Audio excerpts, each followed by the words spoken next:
오늘은 여러분들에게 아주 잘 알려진 예수님이 물 위를 걸으시는 사건과 맞물려서 마태만 유독히 기록한 베드로가 물 위를 걸었던 사건과 또 물에 빠지는 사건을 그려내고 있습니다. 오늘 이 사건이 던지는 마태의 시각에서의 의미는 뭘까? 여러분, 1800년대 초에 사진기가 발명이 되죠. 그리고 나서 늘 사실화를 그때까지 정밀하게 그렸던 화가들이 큰 충격을 받아요. 야, 이제 우리는 뭘 먹고 사나?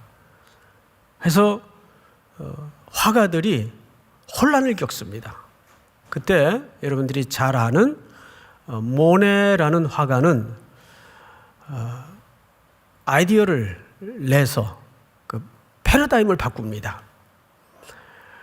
하루 종일 새벽부터 들녘에 추수가 끝난 다음에 이렇게 아무렇게나 이렇게 쌓아놓은 건초더미를 하루 종일 그리는 거예요. 그 전까지는 사물을 정확히 그리기 위해서 기차로 여행도 해야 되고 찾아가기도 해야 되고 사람도 만나야 되고, 근데 사진기가 턱 나오고 나서는 그림하고는 비교할 수 없는 거의 사물에 가까운 화면을 이제 사람들은 만나게 됐단 말이죠.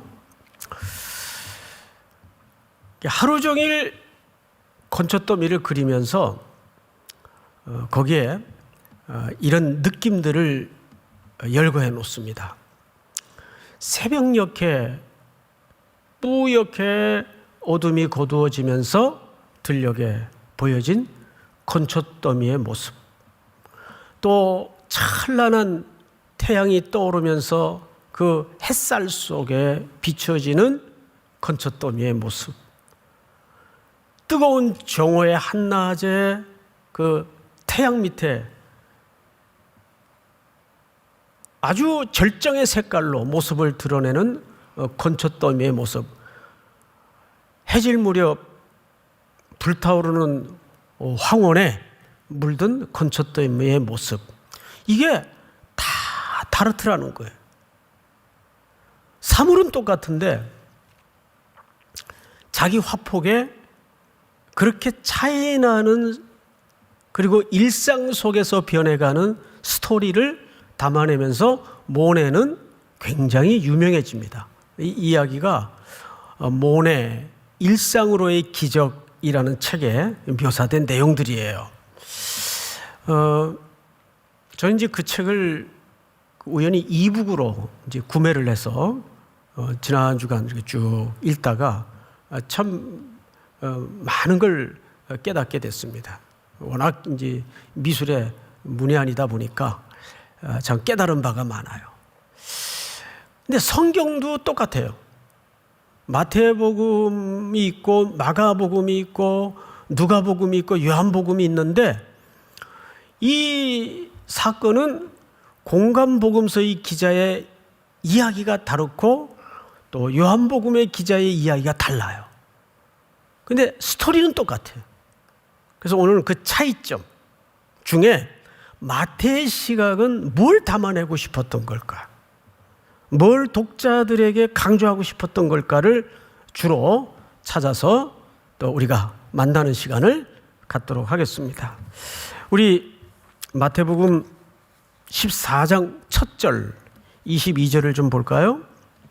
예수께서 즉시라는 표현이 있죠. 근데 이 표현이 오늘 전체 본문에 몇 번 등장을 하는가 봤더니 3번씩이나 묘사를 담아놓고 있습니다. 어디쯤 있나? 27절을 볼까요? 예수께서 즉시, 그렇죠. 30절에도 바람을 보고 무서워 빠져가는지라 이렇게 돼 있어요.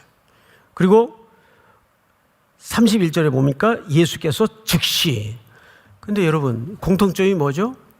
이 즉시라는 표현이 등장할 때마다 세 차례 다 누구의 행동을 묘사한 겁니까? 예, 예수님의 행동을 묘사한 거예요. 주체가 예수님이에요. 예수께서 즉시 어느 때마다 제자들과 그 제자들이 만난 상황이 긴박하고 절박할 때마다, 즉시라는 표현은 뭐죠? 시차 없이 곧바로 그 뜻이에요. 곧바로. 표현의 의미를 보면 저는 이 간단해 보이는 표현 하나에 사실 굉장히 은혜를 받았어요. 이 단어가 뭐 이렇게 은혜가 되나. 근데 여러분, 이 단어를 통해서 이 예수님의 동작을 묘사한 표현을 통해서 제가 은혜를 받았던 대목은 이 부분입니다. 아, 그렇구나. 예수님은 내가 절박할 때보다 예수님도 절박한 게 아니라 예수님이 더 절박하시구나. 내가 절실히 뭔가를 필요할 때보다 예수님이 동일하게 절실하신 것이 아니라 나보다 더 절실하시구나. 여러분 믿습니까? 이것이 즉시라는 표현 속에 예수님이 제자들에게 보여주고 싶은 예수님의 놀라운 행동이었어요. 그래서 제가 우리 3부 예배 때마다 푸사 얘기를 자주 하는데 오늘 다 푸사를 바꾸세요. 즉시로. 그 단어를 볼 때마다 쾅쾅 은혜가 되지 않아요? 그렇구나. 내가 긴박하고 너무 힘들고 너무 절실할 때마다 주님은 내가 긴박하고 절실하고 절박한 것보다 더 주님은 절박하시고 누구를 향해서? 나를 향해서. 그 다음에 이제 들어가십시다. 예수께서 즉시 제자들을 어떻게 하셨다고 되어 있죠? 제초가사 이렇게 되어 있어요. 제초가사.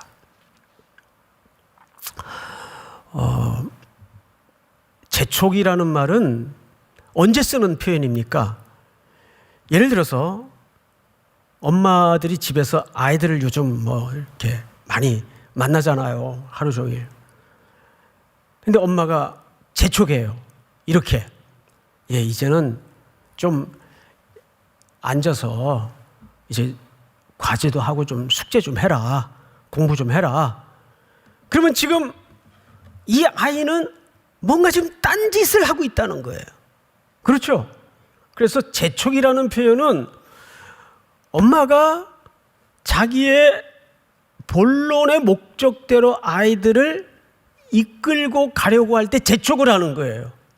그리고 이면에는 그 대상이 될 수밖에 없는 아이들은 지금 딴짓에 몰두해 있는 경우가 게임을 한다든지 그렇단 말이에요.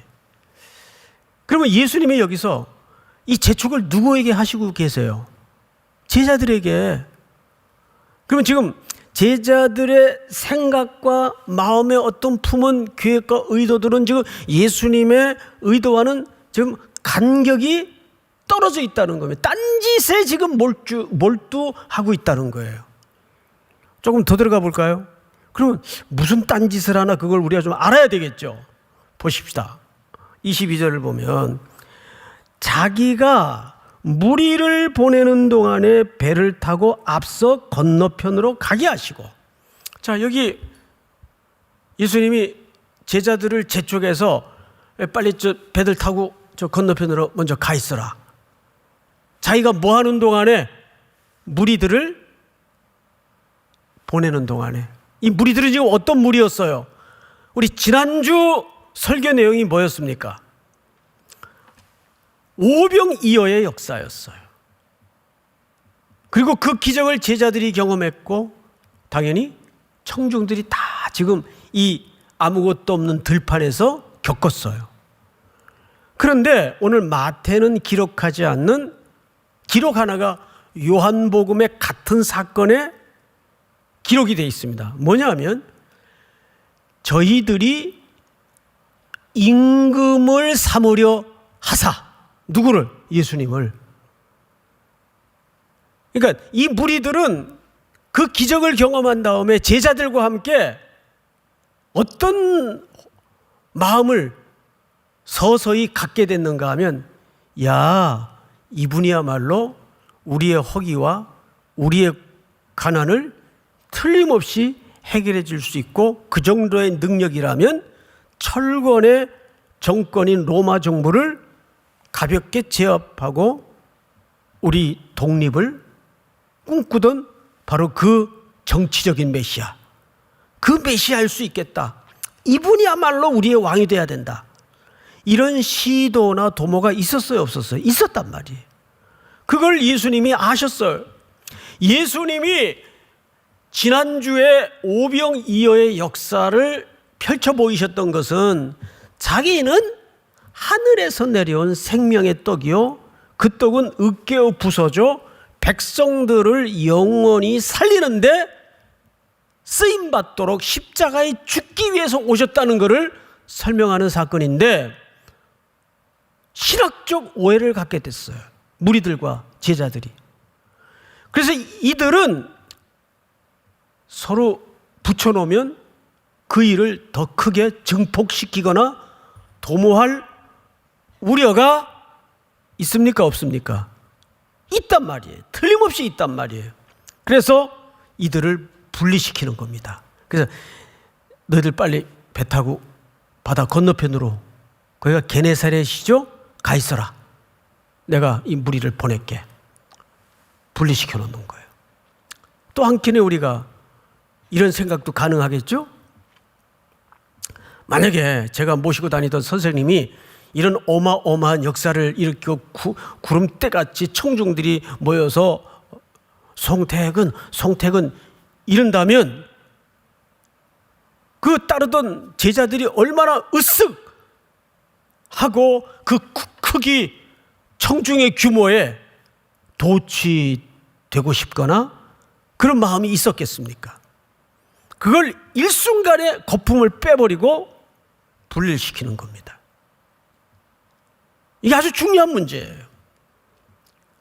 그러니까 뭐든지 사람이 따르고 사람이 모이고 하는 것이 꼭 선은 아니에요. 그건 물거품 같은 것입니다. 자, 그 다음에 어떤 행동을 취하는가를 보세요. 23절 우리 한번 같이 읽어볼까요? 23절 시작. 무리를 보내신 후에 기도하러 따로 산에 올라가시니라. 저물매 거기 혼자 계시더니. 네, 예수님은 따르던 무리도 보내고 측근의 제자들도 배 태워서 건네고 외롭게 홀로 산에 올라가셔서 뭐 하셨다고 돼 있죠? 기도하셨다고 돼 있어요. 그런데 마태는 이 예수님과 산에 대해서 매우 많은 기록을 유난히 기록해 놓습니다. 몇 가지 제가 샘플만 그냥 쭉 말로 설명을 드릴게요. 우선 첫 번째로 마태복음에 우리 5장서부터 공부했지만 예수님이 산에 오르사 앉으셔서 모여든 청중들에게 뭘 설교하셨죠? 유명한 산상설교, 그리스도인의 황금률이라고 하는 산상설교를 산에서 하셨어요. 그리고 그 백성들은 산에서 말씀을 받아요. 이건 전형적인 출애굽의 재현이에요. 이스라엘 백성들이 구원받고 나서 홍해를 건네자마자 도착한 산이 어느 산입니까? 시내산이에요. 그리고 모세가 그 시내산에 올라서 하나님께로부터 직접 뭘 받습니까? 율법을 받아요. 말씀을 받아요. 그러니까 예수님은 택한 백성들을 운영하시고 통치하시 하나님의 나라의 윤리를 이 산에서 설명하십니다. 두 번째, 산에 올라 마태복음 12장에 보면 많은 장애인들을 고치세요. 그 말씀을 가르치는 사역과 치료하시는 사역을 마태는 일관되게 강조하고 있습니다. 또 세 번째는 마태복음 17장에 보니까 몇 명의 제자들을 데리고 산에 올라서 변형된 모습을 보이십니다. 유명한 변화산의 사건이에요. 얼마나 좋았던지 여기다 초막셋을 짓고 그냥 삽시다 할 정도로 은혜로운 경험이었어요. 근데 그 순간 산 아래는 어떤 일이 벌어지고 있었나요?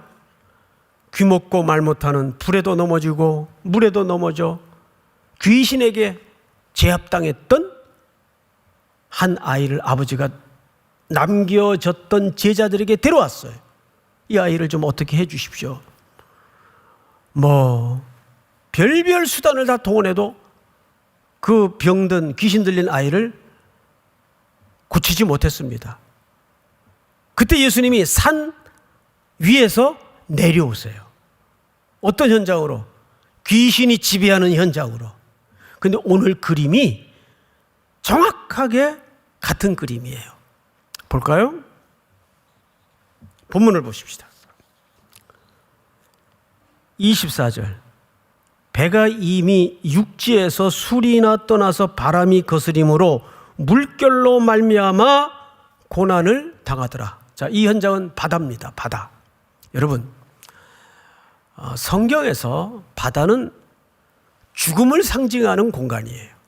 그리고 계시록 13장에 보면 바다에서 뭐가 올라옵니까?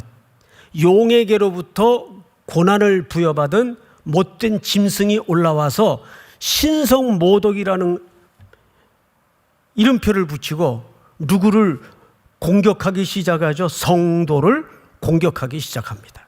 그래서 이 바다라는 공간은 유대인들의 이해 속에는 죽음, 두려움, 공포, 어둠의 세력이 지배하는 곳,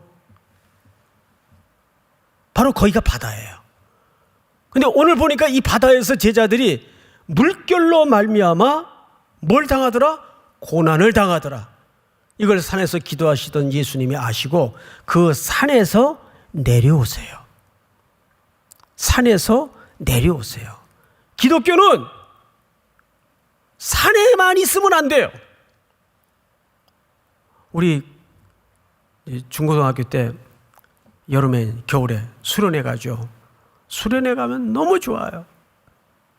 청년부 때도 이제 수련회들을 많이 해요. 거기서는 하여간 다 밥 해주지.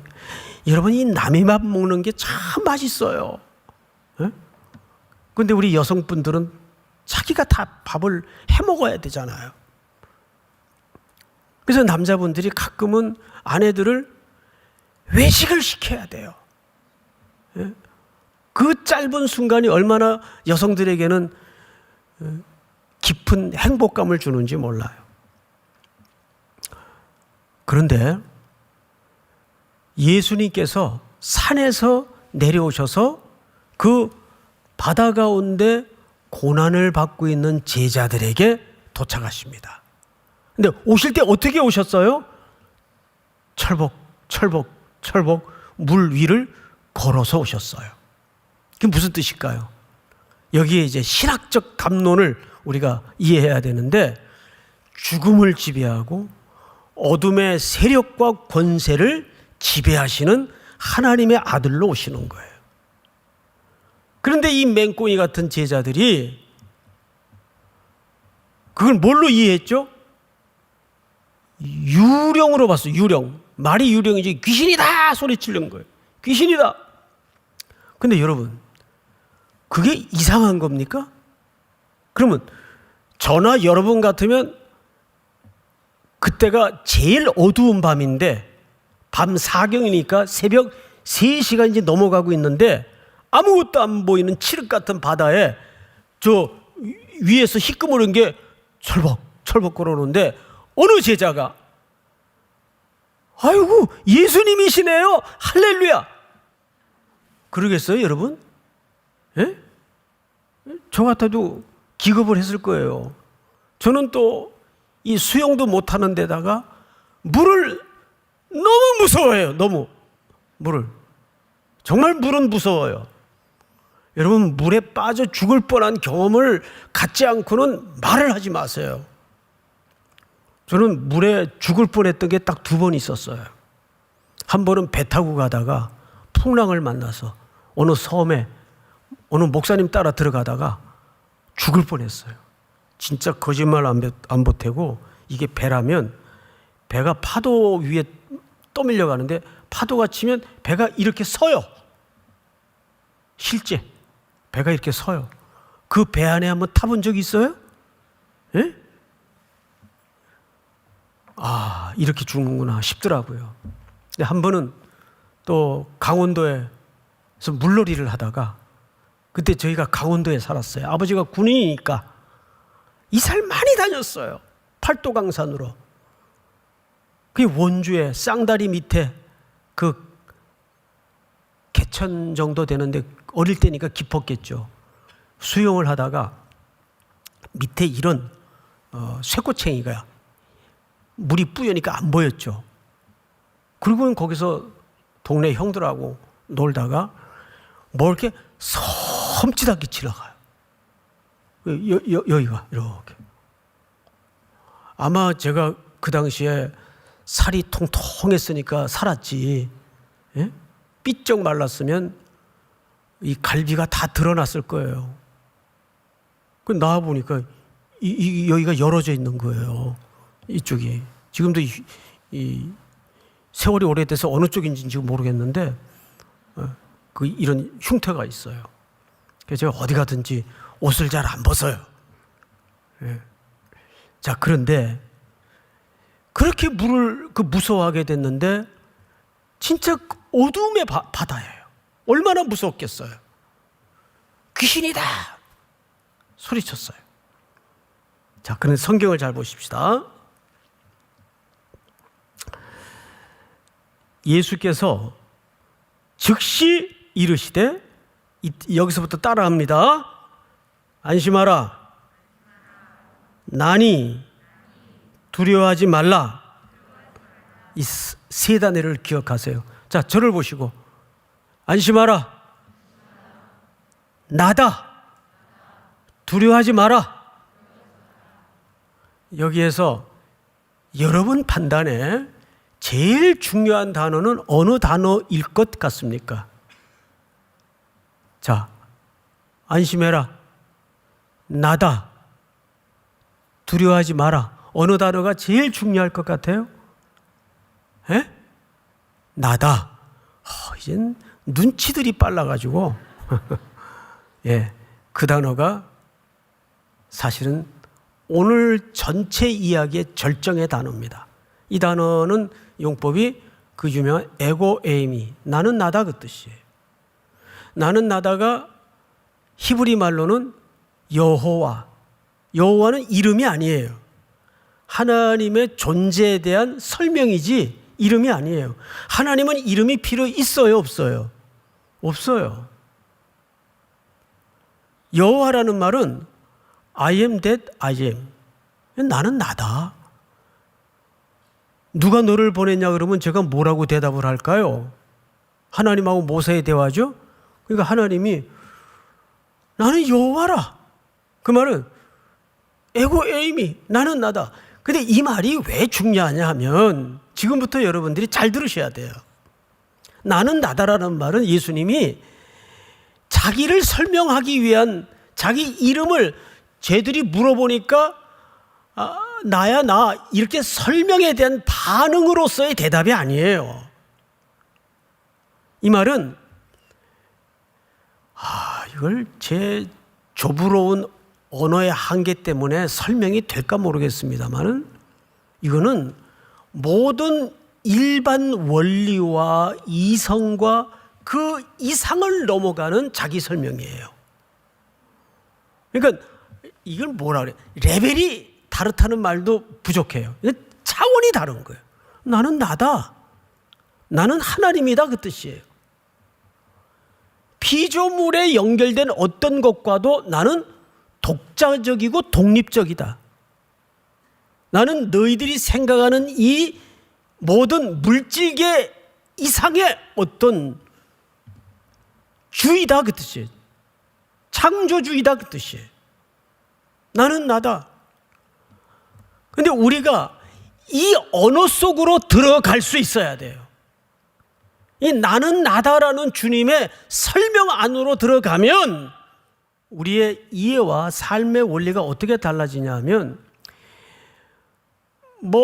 조금 내가 남들보다 비교해서 뒤처지는 거, 남들보다 비교해서 조금 잘난 거, 이거 아무 의미가 없어져요. 그런 이 세상 사람들이 흔들고 쥐고 있고 쟤는 그런 물질계의 이해와 아무 상관이 없어져요. 그 초대가 뭐냐 하면 나는 나다. 너희가 그 설명과 그 언어 속으로 들어오라 그 말이에요. 안심하라. 두려워하지 마라. 나는 나다. 폭풍도 제어하시고 바다도 다스리시고 만물을 창조하신 분이 나다. 그 뜻이에요. 믿습니까? 그러니까 이 나다라는 말은 그냥 유령이라고 했으니까 유령 아니야 나야 이 뜻이 아니에요. 그 너머의 설명이에요. 이해가 안 되면 제 아우성으로라도 이해를 하세요. 무슨 소리인지 알겠죠? 예. 뭔진 하여간 모르겠는데 저 사람이 오늘 굉장히 중요한 얘기를 하는구나. 그렇게만 좀 이해하셔도 정말 고마울 따름이에요. 무슨 소리인지 알겠죠? 그 표현이 나는 나다예요. 창조주 하나님이시다 그 말이에요. 물도 만드시고 바람도 만드시고 바다도 창조하신 하나님. 나다. 여기 주인이 그래서 물 위를 걸으시는 거예요.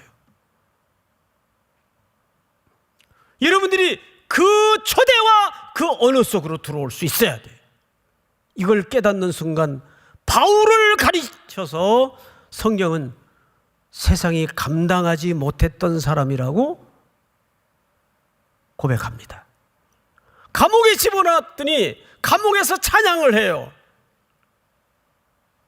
그리고 자기가 부활의 주님을 만나기 전에 대단한 줄 알고 붙들고 살았던 그 이력, 배경, 세상의 영광 뭐처럼 여겼다고요? 분토, 배설물처럼 여길 수 있더라고요. 어떻게 하루 종일 매맞고 감옥에 집어던져졌는데 찬송을 할 수 있어요? 그러니까 세상이 그를 빼앗아도 그를 이기지 못했고, 그를 엄청난 영광의 자리에 던져도 그를 이기지 못했어요. 왜? 그거하고는 관련지어서 그의 인생이 굴러가지 않았기 때문에, 오로지 엔 크리스토스, 그리스도 안에서만 자기의 존재 가치를 찾으니까 나는 나다. 믿습니까? 그러자 오늘 이 스토리가 여기서 끝나면 참 은혜로울 뻔했어요. 그런데 이 배씨가 뭐라 그러냐면은, 베드로가 대답하여 이르되 주여, 만일 주님이시거든 나를 명하사 물 위로 걸어오라 하소서 하니. 난 이 발상도 놀라운 발상이라고 봐요. 여러분 같으면 이런 발상을 하겠어요? 네? 정말 주님이시면 나를 명해서 물 위로 걸어오라 하소서. 그런데 이 베드로보다 한술 더 뜬 분이 누구냐면 예수님이에요. 와라 그랬어요. 와라. 이제 배하고 예수님은 지금 간격이 있었겠죠? 베드로가 이 배에서 내려서 예수님에게로 갑니다. 그러면 배가 있던 장소와 베드로도 간격이 지금 좀 멀어지는 거예요. 그렇죠? 예, 간격이 지금 멀어지고 있어요. 그러다가 잘 가다가 와라 하는 말을 듣고 믿고 가다가 질문합니다. 베드로는 물 위를 걸은 겁니까? 안 걸은 겁니까? 다시요. 베드로는 물 위를 걸은 겁니까? 안 걸은 겁니까? 걸은 거죠. 여러분 물 위 걸을 수 있어요? 나는 그래도 한 3발짝 정도는 걸어본 적이 있다. 있어요? 근데 이게 이론으로는 가능하다 그래요. 앞발 빠지기 전에 뒷발 빼고 뒷발 빠지기 전에 앞발 빼고. 이걸 뭐라 그러냐면 말장난이라 그러는 거예요. 이걸. 예? 그 말도 안 되는 소리를 누가 이렇게 만들어요. 하나님은 전능하시죠. 전능하지. 그러면 하나님은 자기가 들 수 없는 것도 만들 수 있습니까? 말이 안 되는 말장난들이 많아요. 자, 어쨌든 베드로는 물 위를 걸어갔어요. 걸어가다가 뭘 보고 빠졌나요? 바람을 보고 무서워 빠져가는지라 그랬어요. 바람. 바다를 공포에 휘몰아 놓는 풍조를 얘기해. 풍조. 세상의 풍조. 야, 비트코인 반토막 났대. 이런 소문들. 야, 요즘 주식 안 하면 돈 벌 길이 어디 있냐? 부동산 투기 안 하고 주식 안 하면 돈 벌 길이 어디 있냐? 이게 풍조예요. 이게 바람이에요. 바람. 바람. 무서운 바람이에요. 지금 청파동이 제일 핫하다 그래요. 어디 떠나지 마세요. 용산. 제일 뜨거운 동네입니다. 여기가 지금 핫플레이스예요. 여기가.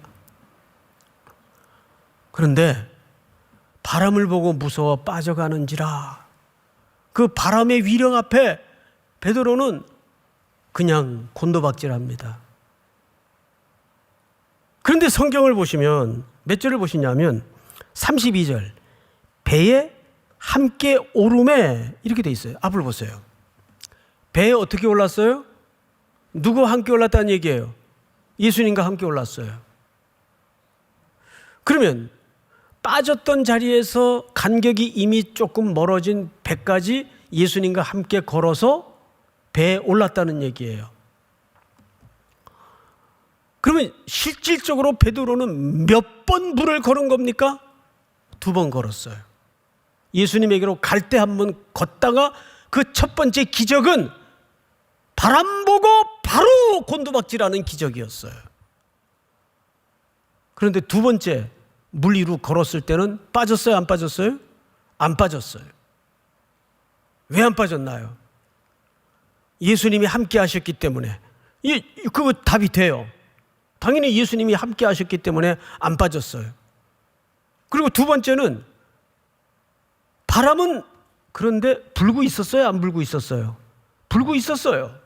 바람은 언제 끝났죠? 배에 오르고 나서야 바람은 멈춥니다. 바람은 그칩니다. 그 배 안에 만물의 주인 되시는 예수님이 함께 오르시자 바람은 멈추고 바다의 요동도 끝이 나요. 그럼 마지막으로 여러분들에게 묻고 싶은 게 있어요. 첫 번째 베드로가 걸었을 때와 2번째 베드로가 걸었을 때의 차이는 빠진 것과 안 빠진 것의 차이인데 여기에 더 중요한 차이가 하나 있어요. 그 차이가 뭘까요? 자, 성경을 보세요. 몇 절을 보시냐면 30절 바람을 보고 무서워 빠져가는지라 소리질러 이르되 주여 나를 구원하소서. 앞을 보세요.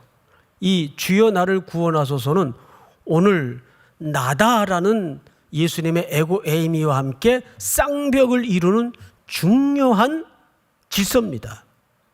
인간이 창조주 하나님 앞에 마지막 취해야 될 가장 아름다운 행동은 주여 나를 불쌍히 여기소서, 긍휼히 여기소서. 제가 저녁 예배 때 이 얘기를 몇 번 한 적이 있는데 저희 집에 2 아이가 아주 어릴 적에 큰 아이인지 작은 아이인지는 모르겠어요. 그때 노트북이 400만 원 이상이었어요. 90년대니까 어마어마하게 비쌌어요. 그걸 어렵게 모아가지고 사서 거기에 모든 논문 쓸 자료들을 다 모아놨어요. 근데 어느 날 첫째 아이인지 둘째 아이인지 모르겠어요. 그걸 순식간에 못 쓰게 만들어 버렸어요. 그 노트북을. 저는 미치는 줄 알았어요.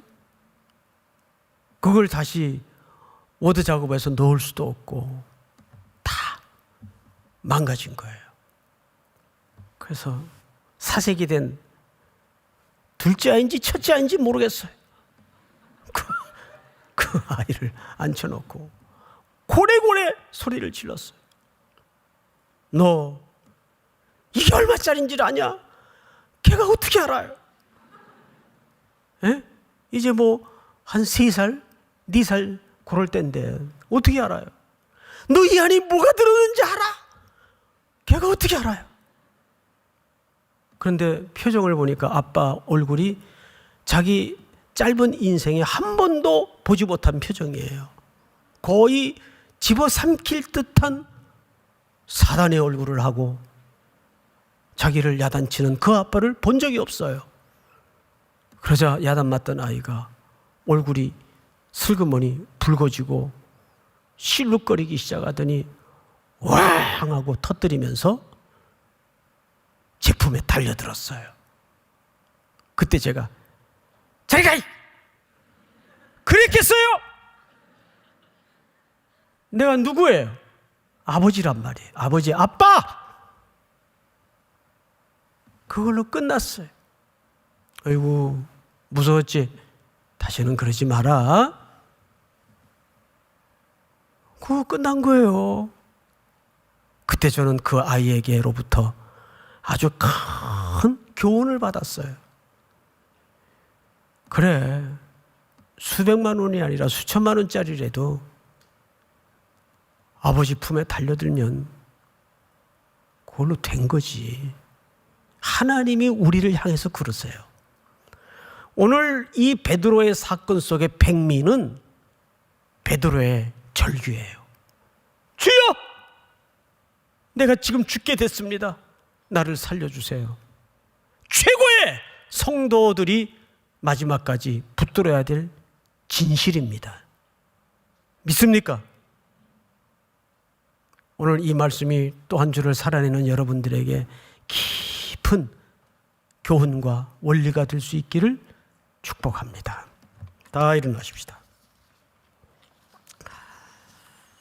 평화 그 사랑의 물결이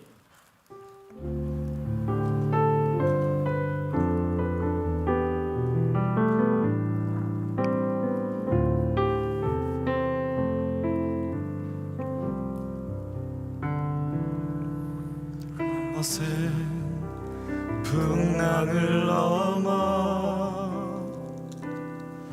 주가 걸어오시네. 내 눈주를 볼 때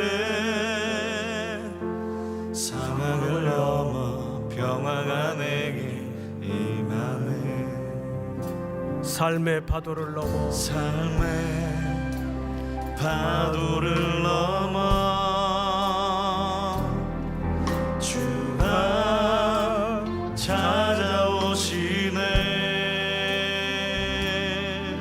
내 눈주를 볼 때 생각을 넘어 평화가 내게 임하네.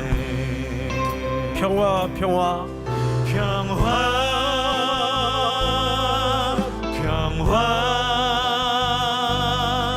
그 사랑의 물결이 내 안에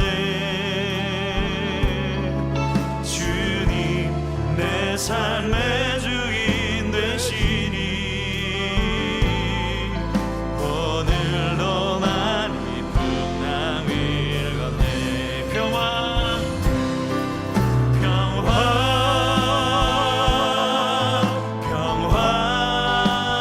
그 사랑의 물결이 내 안에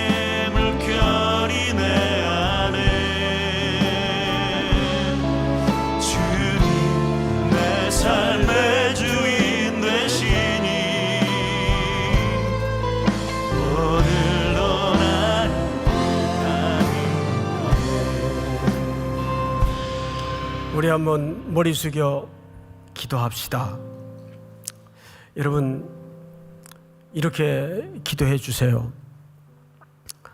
그렇습니다, 주님. 우리는 아직까지 신앙이 내 중심으로 운영이 되기 때문에 나는 나다라는 주님의 초대 앞에 혼란을 겪고 있습니다. 여러분, 오늘 그 안으로 들어가십시오. 나는 나다. 그리고 우리가 하나님 앞에 내놓아야 될 언어는 주님, 나의 간절함, 어떤 필요보다 더 절실하시고 간절하신 주님을 믿습니다. 나를 불쌍히 여겨 주시옵소서.